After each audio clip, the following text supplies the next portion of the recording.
One of the most memorable parts of the Exodus story, if you're familiar with it, is the plague narratives. They begin in chapter 5 when Moses returns to Egypt and really hit their stride in chapters 7 through 11. And if you have gone through these stories, whether reading through your own Bible or listening to a sermon on them, you might have asked the question, why these particular signs and wonders? Was God up in heaven going, well, I've done bugs and I've done some pestilence and some boils. What else would be really cool? Oh, I know, some burning hail. That would really get them crazy. So make it so, right? And there it goes. Why these particular acts of destruction? Why these signs?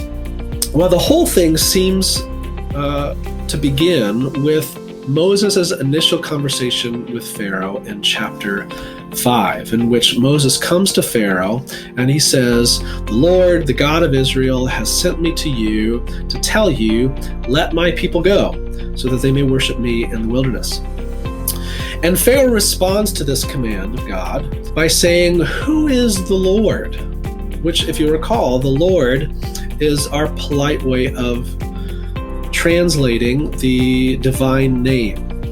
And so it was as if Pharaoh was saying, who is this Yahweh? I'm familiar with the names of a lot of gods, Osiris and Horus and Anubis, but I don't know this Yahweh. And because I do not know the Lord, Pharaoh says, I will not let your people go.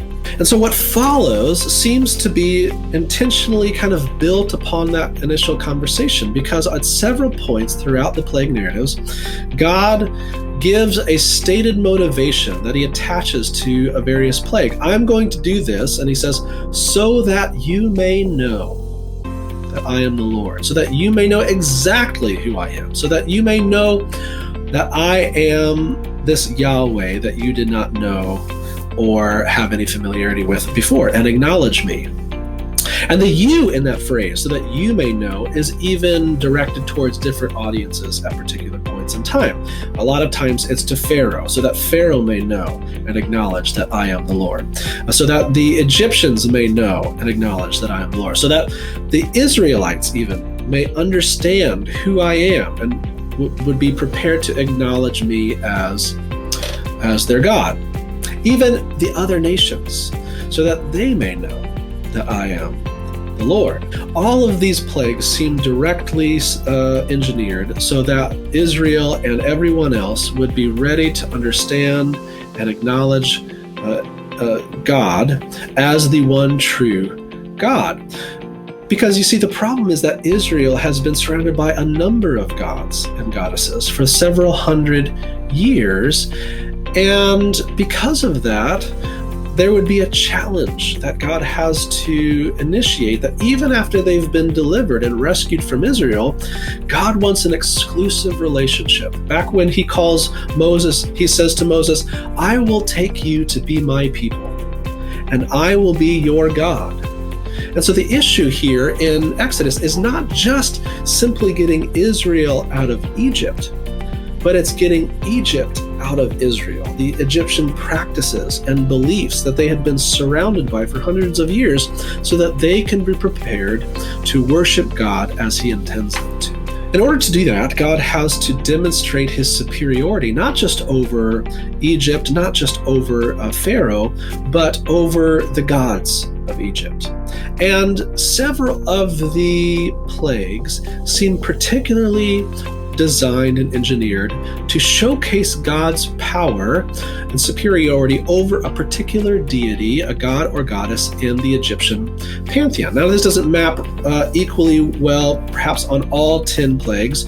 We don't know for sure, for instance, that the Egyptians were running around worshiping fly gods or gnat goddesses or things like that. But it does seem to add significance to a number of them in particular. So let me give you a couple examples.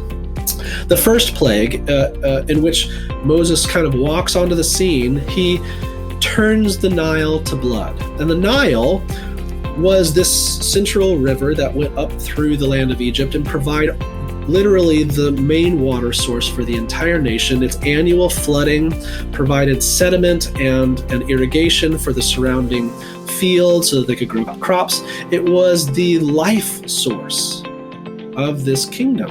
And so for God to literally kind of stroll onto the scene, and his very first action is to turn their water source to blood, that's a very powerful statement from the very beginning of demonstrating his power and superiority over the various deities of Egypt, because Egypt not only saw the Nile as a water source, but they worshipped it as a divine or numinous entity.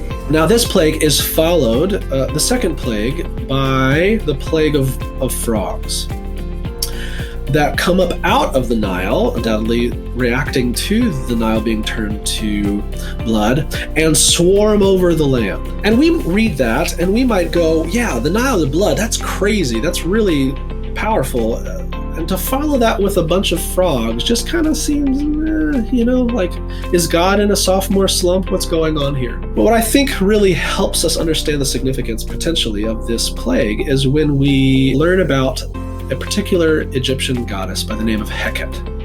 Heket was a fertility goddess in ancient Egypt.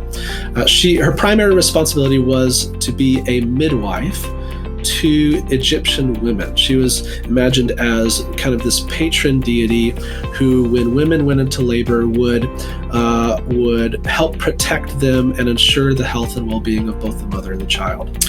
And across Egypt, in portrayals of Heket, she is depicted with the head of a frog. And so let's put these pieces together.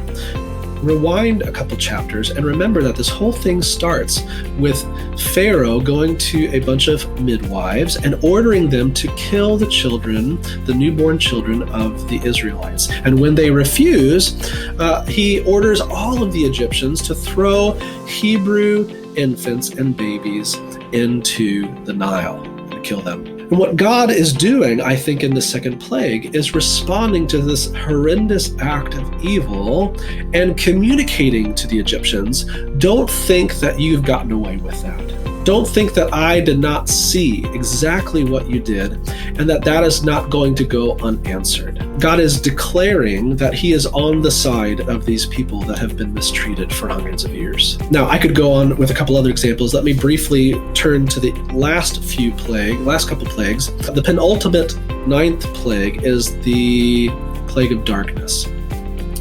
And the sun was kind of like the Nile, an incredibly important source of life for ancient Egypt, obviously, and so was associated with a number of very important, prominent gods in the land, in the kingdom. Horus was the kind of god that was depicted as a falcon flying over the land in the form of the sun every day. It was associated with kings, kind of one of their patron gods.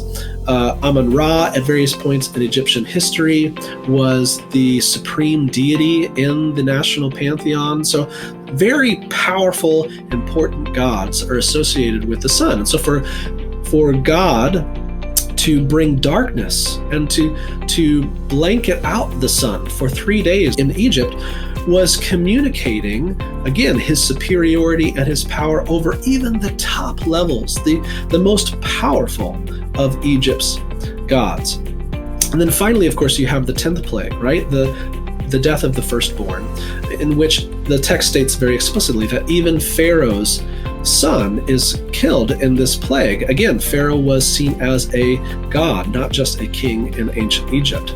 And so what we see, again, wrapping up these plagues, demonstrate God's superiority, his power, his ability to overcome and overpower even the most powerful of Egypt's gods and goddesses, so that as Israel is delivered from the land, they, as well as everyone else, would know exactly who God is.